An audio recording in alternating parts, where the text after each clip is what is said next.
संत तुकाराम महाराजांच्या पालखी सोहळ्याचं आज इंदापूर नगरीमध्ये दुसरं गोल रिंगण पार पडणार आहे। काल बेलवाडी इथं पार पडलेल्या पहिल्या रिंगणानंतर आजच्या रिंगणासाठी वारकऱ्यांमध्ये चैतन्याचं वातावरण पाहायला मिळत आहे।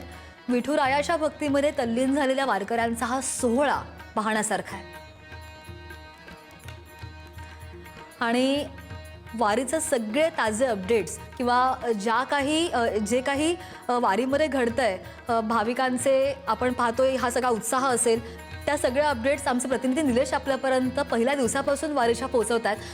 ते आता सुद्धा आपल्या सोबत आहेत, त्यांच्याशी बोलूया। निलेश, खऱ्या अर्थानं चैतन्याचं वातावरण पाहायला मिळतंय। दुसरं गोल रिंगण पार पडणार आहे आज, कसा उत्साह आहे वारकऱ्यांमध्ये? नक्कीच श्रद्धा, रामकृष्ण जगद्गुरु संत तुकाराम महाराजांच्या पालखी सोहळ्यातलं दुसरं मानाचं गोल रिंगण इंदापूरच्या याच मैदानावरती संपन्न होणार आहे। या ठिकाणचं दृश्य आपण पाहू शकतो।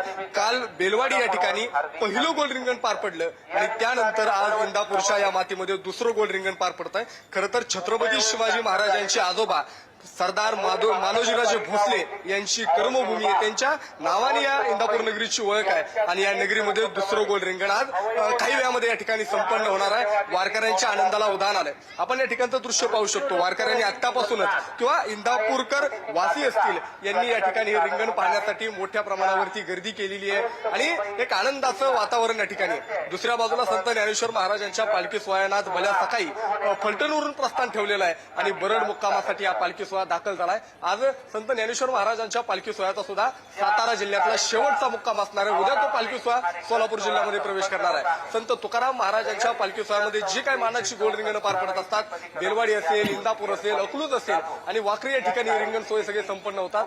बेलवाडी येथील रिंगण पाहिलं, आज इंदापूरमध्ये हे रिंगण सोहळा संपन्न होतोय। आपण या ठिकाणची तयारी सध्या पाहू शकतो।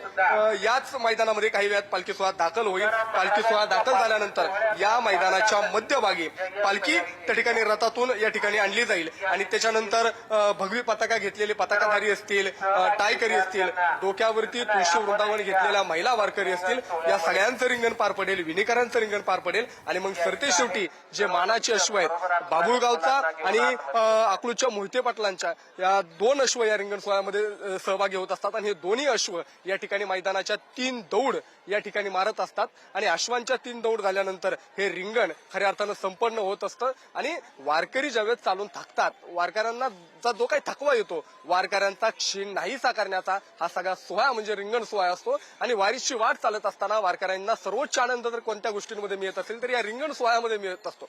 रिंगण सोहळा संपन्न झाल्यानंतर वारकरी ध्येयभान विसरून या ठिकाणी फुगडी, झिम्मा, उड्या, पावली वेगवेगळ्या प्रकारचे खेळ खेळत असतात। त्यांचा सगळा शीण या वारीच्या टप्प्यावरती चालताना नाहीसा होत असतो आणि म्हणून सध्या इंदापूरमध्ये सध्या चैतन्याचं वातावरण आहे, आनंदाचं वातावरण आहे। पालखी सोहळा कधी इथं येतोय आणि कधी एकदा इथं रिंगण सोहळा पार पडतोय याची उत्सुकता सगळ्यांना लागलेली पाहायला मिळते। श्रद्धा, हो, ही सगळी तयारी तर पूर्ण झालेली दिसते आणि या वारकऱ्यांचा आनंद गगनात मावत नाहीये। सगळी डोळ्याची पारणं फेटून टाकणारी दृश्य आपण पाहतोय।